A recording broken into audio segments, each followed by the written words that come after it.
the tenacity, determination. I mean, picking up and leaving their families, their friends, their networks to start new is incredible. It takes an incredible amount of courage. How can a set of skills lead you down the path to success? That's what we're setting out to answer on the EdUp Canada podcast. I'm your host, Michael Sangster. Join me as we unpack how leaders around the world have taken training and skills and turned that into a lasting career. Now let's learn together.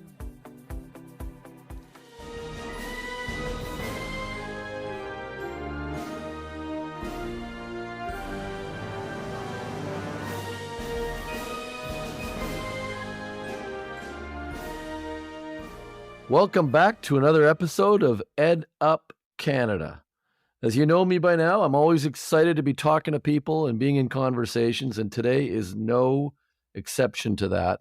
I've got a chance to have in front of me a gentleman who's become a friend, someone who I've watched mentor people. He's dynamic, he's articulate, he's philanthropic. He's become a leader in the education sector in a small amount of time. And we went to the same high school in Winnipeg, which is kind of ironic. He was a few years behind me, maybe more than a decade. But today, we are joined by Muraly Srinarayanathas from Computech College. Muraly, welcome. Thank you so much, Michael. Very nice introductions, very nice words. But, my favorite one was the friend part. I have to say, what you've done for the sector and how you've done it has been incredible, and how you've stuck with those values. And, we've talked about this a lot for me, and I think for you as well. It was a lot about our experiences in the high school and service. Yeah. And it's such a great honor to be in this industry and be in here with someone like you. So thanks for inviting me to the podcast. Well, it was easy. Thank you for the kind words. It was easy. We went to a high school in Winnipeg, St. Paul's High School, that was, I believe our motto was men for others, right? And the message was give back. And I know we've both done a little bit of that in our lifetime, and we'll talk about that as we go through the conversation today. But we've been very, very fortunate to look at this sector, post-secondary education sector, and look at opportunities to help people. That's why I'm passionate about what career colleges do in Canada. And you just have to go to one graduation ceremony, which I had the honor of going to yours recently, and just see the families in the crowd and realize that every day career colleges are making a huge impact on families, one at a time. And it's fun to watch. So, but I'm going to jump in. I want to look at some different things with you today, because you're not just about career colleges, you're about building businesses as well. So if you looked at your own life, what skills would you generally be looking for today when you're hiring people into one of your businesses? And on the reverse side of it, do you have a red flag of a skill that you just don't want people to have? Great question. Really, it's attitude. This really hit me on a trip that I went to. I went to Kenya, and we were working with the refugee community there. There's a refugee settlement called Kakuma settlement in Kenya. And there's many healthcare employers that came with us to look at hiring these individuals that have some experience in the healthcare sector there. And the attitude that they had in that interview, you could feel it. You could feel the energy, feel their tenacity in terms of this opportunity that was in front of them. You could just feel it. And I think the flip side of that is you can feel it when the person has the wrong attitude. It's not just only about how they're answering the questions, but the energy they bring to that. Because anyone can be trained as long as our values align in terms of the organization and that person coming, but it's the right attitude that I think is the most critical part. Red flags, lack of a growth mindset. I don't think that's just isolated to the fact that we're an educational institution, but there are so many things that are changing in the world today. New technology, new approaches to how we serve. So if someone doesn't have that growth mindset, it's very difficult to be part of a team and grow an organization. A couple of weeks ago, we spent some time at the North American Summit with a bunch of career executives in the career college sector across North America. And I found interesting in the session about technology, there was a conversation about AI and the use of technology and what was the most important thing that the student needs to learn. when they learn about these topics. And I found the interesting answer from the speaker, the expert on the technology. His answer was curiosity. It wasn't about the technology. It was about the curiosity and the ability to punch through it and look at it and rip it apart to see what it does and what it doesn't do, to figure out what you can use it for and what you shouldn't use it for. So I thought it kind of builds on what you're saying. I thought maybe you'd have something to say about that. I also was very interested when he was sharing that. And I think that's really missing a lot in our society, Michael, to be honest. We're so fixated on these devices that we have. And we used to, hey, pressing a button and something gets delivered. And I think our curiosity has now been limited to watching a 30-second clip, liking it, and that's it. Whereas we need that deep dive into what is the problem here? How do we tackle this in terms of solutions? And it's not a one-time thing, it's an ongoing thing. So yes, curiosity is a very important one. That's a good answer to the topic in general. Look at your own career. What's a skill that you wish that you'd learned or embraced earlier that maybe would have put you further ahead now if you had known that now? And we had a conversation the other day with Kevin McCarthy about Enriched Academy, where he talked about money and managing his own finances. He wished he'd learned that. So I'm interested, what is that skill set that you wish you'd embraced earlier in life? I was a very shy kid and I had a lot to offer, but I was very shy to communicate it. It was also because I've lived in many different countries growing up and, was raised by different aunts, my grandparents. I always felt out of place. So I was never sure what I could actually say because it might have been out of place. My friends in school might have made fun of me, etc. Just a quick story on that. I was actually talking to someone just recently. When I first got to Winnipeg, I was born in the UK, so I still had a British accent. And there was another kid who joined from Ireland in grade 5 at St. Ignatius, where I went to. And the first day we met, the father introduced us, and his name is Tig. He's a great friend of mine. And first thing he says is, "Do you know what your people have done to my people?" And I obviously know now he's talking about the British and Irish challenges. But I was a kid with a British accent. I was brown, like from Sri Lanka, and in Canada. I didn't know which people he was talking about. Like, that's how confused I was. And things like Folklorama and Winnipeg really helped me find that identity, and Canada and a lot of people, a lot of Canadians who helped me find that path. It was okay to be Tamil Canadian, Ukrainian Canadian, Ethiopian Canadian. You didn't have to drop your culture. Part of being Canadian was to keep your culture. That is what it means. So I wish I had learned that sooner. That was the key. But, you grow into these things, you go through these experiences. And, as you get older, hopefully you get a little wiser. And I don't know, but you at least know who you are and definitely who you're not. Okay. In the category of small world, I did not think we'd be talking about Folklorama. One of the greatest multicultural festivals in the world that happens in Winnipeg. I performed in it. No way, really? Okay. At the Scottish Pavilion, played bagpipes back in the day with the Lord Selkirk Pipe Band, and we would play in the British one as well. I think it was called Mug Pub. Oh, wow. And these things were incredible events, an incredible melting pot of people. And you would go to the Ukrainian one, then you go to the Swedish one, and then you go to this. It was incredible. Absolutely. And I'm sure you remember, Michael, they had the adult ambassadors and the youth ambassadors. And to give young people that responsibility and then traveling around, it is such an amazing experience to have as a young person. Yeah, it was absolutely incredible. I can't believe we're talking about Folklorama. And you would go, it was 2 weeks, and you'd perform in 1 week, and then you'd go over somewhere else. We'd give up weeks of our summer to do that. So, but it leads me to a really good question then. You run a very successful series of career colleges around the Toronto area. What advantages would you say for newcomers? You went through it, you talked about it in elementary school, and we had a very personal conversation about high school and what St. Paul's meant to you, the opportunity it gave you in Winnipeg the other day. But what do you think career colleges, what's that special thing about them for a newcomer to Canada? We generally have these key points that we talk about career colleges, and one of them is, the smaller classroom size.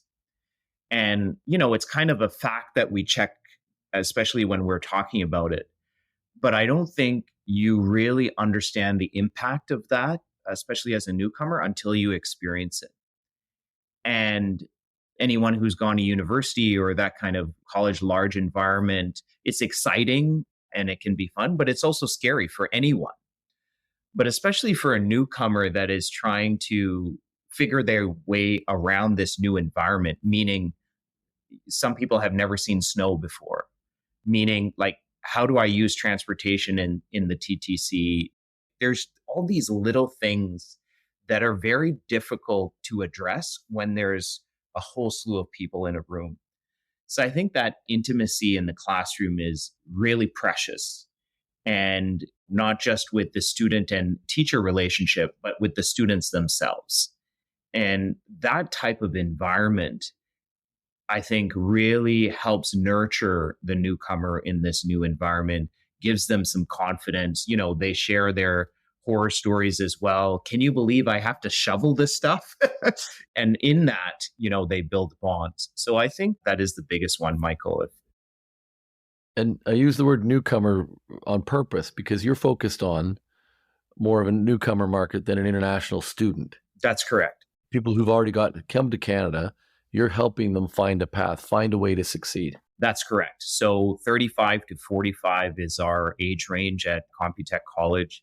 75% of our student base are women.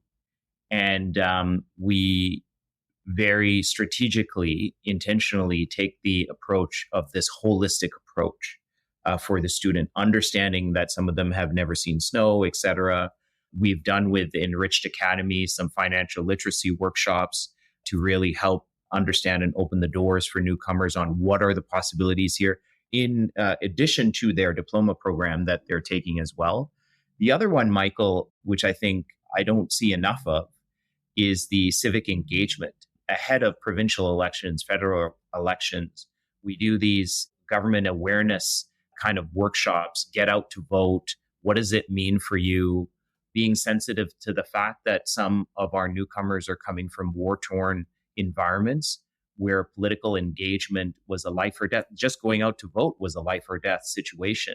But here in Canada, we have the privilege and the responsibility to get out and vote and get out and engage. And, you know, for newcomers to get to elected officials, share their voice, share their stories, is going to help those elected officials create policy that caters to those communities, right? So I think these types of things are critical. And again, with the age demographic we have, it's mostly not just that individual, but the family that we're educating. So for a young person coming from a country that might not be as technologically advanced, for their parent to go into the cybersecurity program opens the possibility of technology in a different way to that young person, right? That approach can be very helpful for them. So, Muraly, one of the things I've noticed when I get out and tour colleges in Toronto and I meet with newcomers, you talked about snow.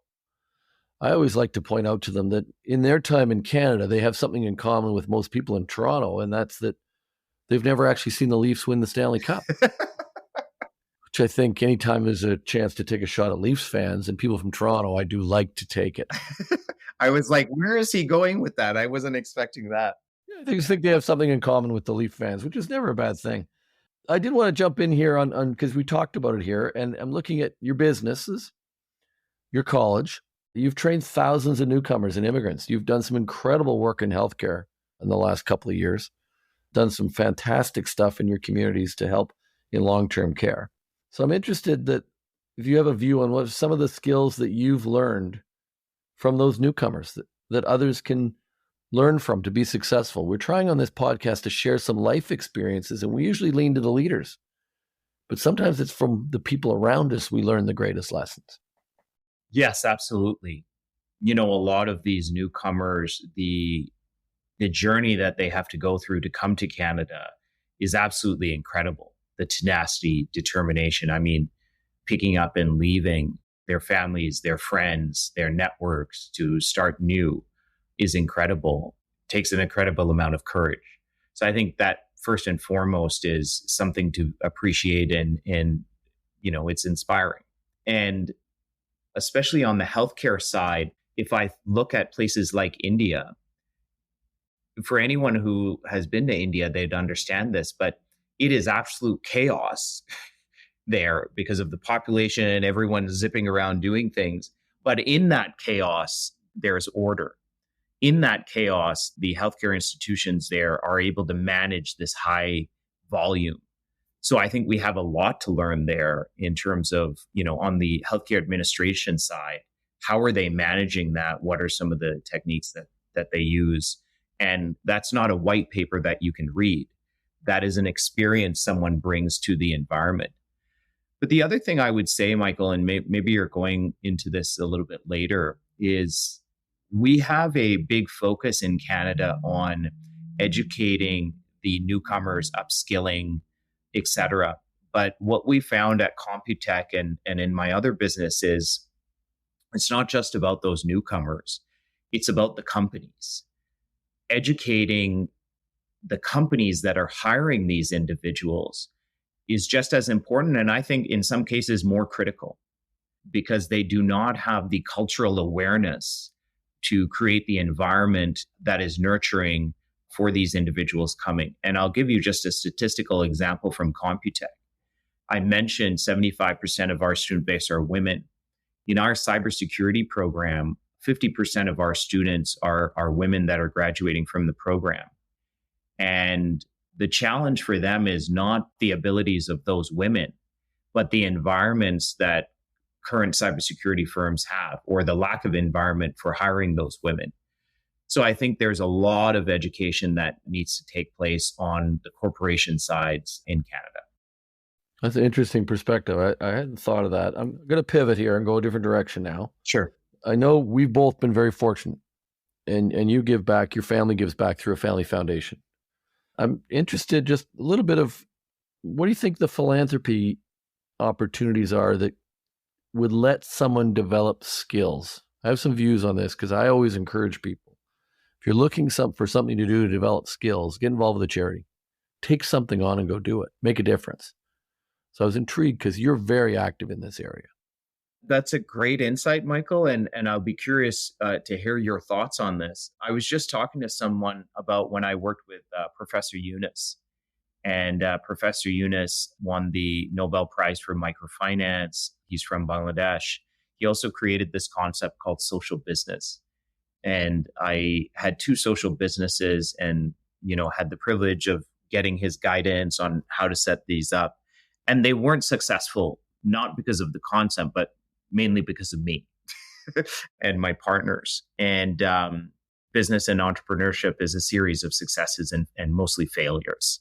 But you need to learn from those failures. And I'll tell you what I learned there is one of the things we did is a rickshaw project. And, the rickshaws it's kind of a cycle. So it's a mode of transportation in Bangladesh for those people who are not familiar. And we found that most of the rickshaw drivers were actually renting the rickshaws. There's millions of rickshaws there. And we didn't realize that they were renting them. So we did a social business campaign where we would do advertising on this rickshaw. And then from the advertising revenue, provide training opportunities for that person who could get out of the rickshaw economy and go into carpentry or metalwork, something like that, whatever they were interested in. So the concept was wonderful. And we had this idea of, we're going to do, there's millions of rickshaws. We're going to do 10,000, 5,000, get the businesses to invest for this advertising, which was great. The hiccup was we didn't understand how to get the person to find that rickshaw driver that was motivated to do that, because they didn't believe they could do something else. So the learning there in that kind of social business or charitable thing there is Professor Yunus saw our ambition, saw our energy as young people going into this. And he said, focus on one. You got to get one right, because it's the process, right? Keep it simple, stupid, or, whatever that thing is. If you can do that, then you can scale it. And the challenge for us was we had great intentions. We wanted to help, but we didn't know how to do it. And we didn't take the time to learn, what does that person actually want and how do we help them? And that's what Professor Yunus was guiding us on. And really something that I always think about even today at Computech College.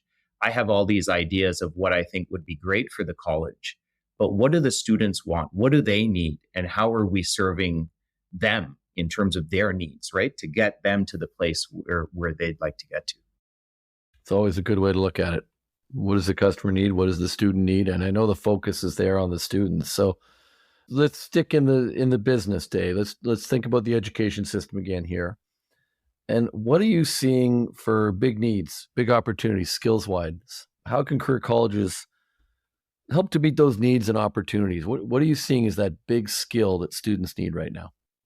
Look, I think the technology piece is a critical one because I can tell you in the healthcare sector, they have the skills of the healthcare aspect, putting in a needle in someone, understanding the medications, et cetera.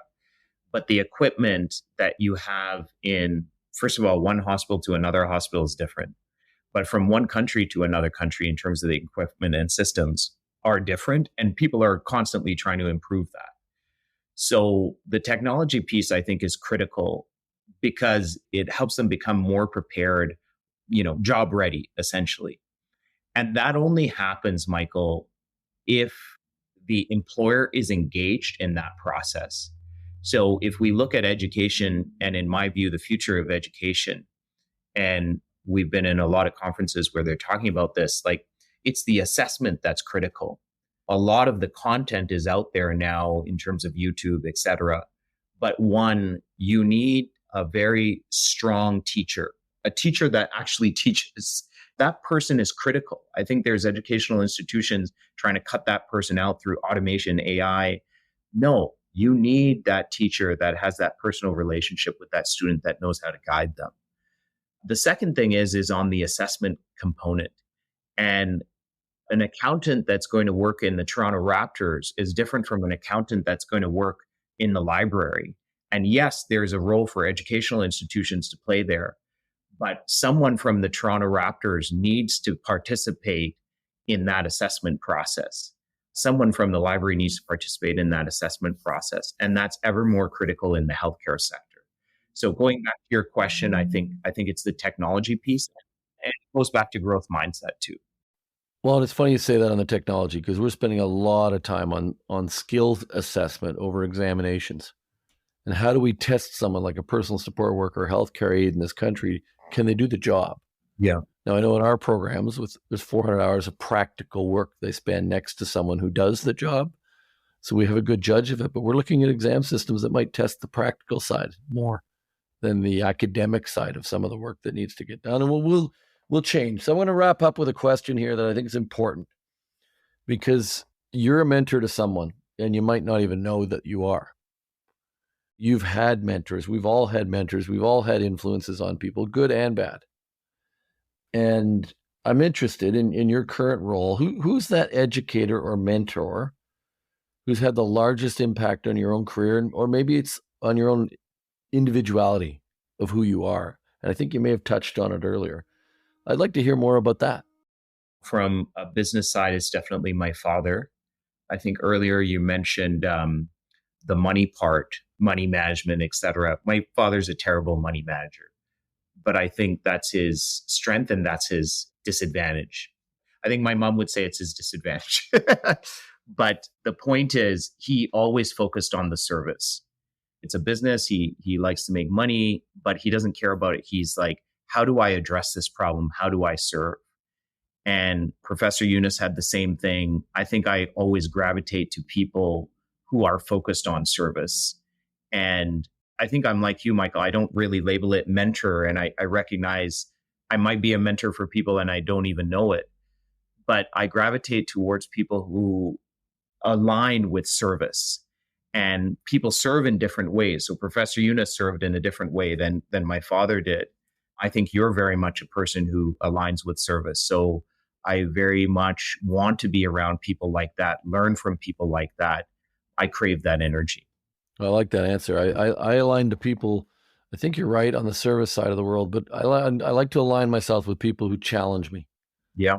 You don't have to be disrespectful, but you can always have a conversation about something. You can always look at a better way I'm working with an individual right now on a project. And just today he grabbed me, pulled me aside and said, didn't like the way you handled that. Yeah. I would have done it this way. Those are the kind of people I want around him. Not somebody who takes it away and stews on it for a couple of days. Yes. Yeah. He took the time when it was appropriate, pulled me aside and said, could you have done it this way? Yeah. That's why I brought him on board, to help me with some of those things, because management's not easy right now. Yeah. Working with people is not easy when everyone's remote and someone's over here and someone's over there. We've become much more in tune with mental health and other issues, and that's fantastic. But you need people around you, from my perspective, that look at you and can take you aside and go, hang on a second. Yes. Let's have a conversation about that. And I think that's fantastic. So for today, I'm going to leave it there. Is there anything else that you want to add? I just want to draw attention to the sign that's behind you that I see on your camera right now. Actions matter. It's funny that I've been thinking about this a lot, so it's nice to see that. And for anyone who's listening to this, I think we're extremely privileged in Canada, living in Canada. And if we recognize that privilege and appreciate it, that appreciation comes through action. We have a great responsibility to act and serve, not just the newcomers, our community around us, whoever it is. Being Canadian means service. And I would ask anyone that's listening to this to think about how they serve and look for opportunities to do more. What a fantastic way to end. And you live that motto too. You do serve. And I know we took it from a place we went to school together, although separately by a decade or so. You live that experience with your companies and with your individuality. So thanks for joining us today. These are important conversations we're trying to have about the kind of things that students need to think about. And I loved hearing those statistics about the average age of your students.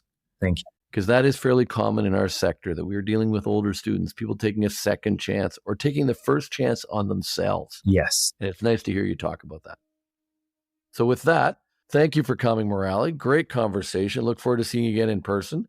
And to everybody else, please come back, join us again. And we look forward to another episode of the EdUp Canada podcast on your listening device soon. Thank you all. Thanks for listening to another episode of the EdUp Canada podcast. We release new episodes regularly, so make sure you hit that subscribe button so you know when they are officially out. If you love this episode, please leave a 4- or 5-star review wherever you listen to your podcasts so that others can also discover how a set of skills can lead to success. Thanks for learning with us.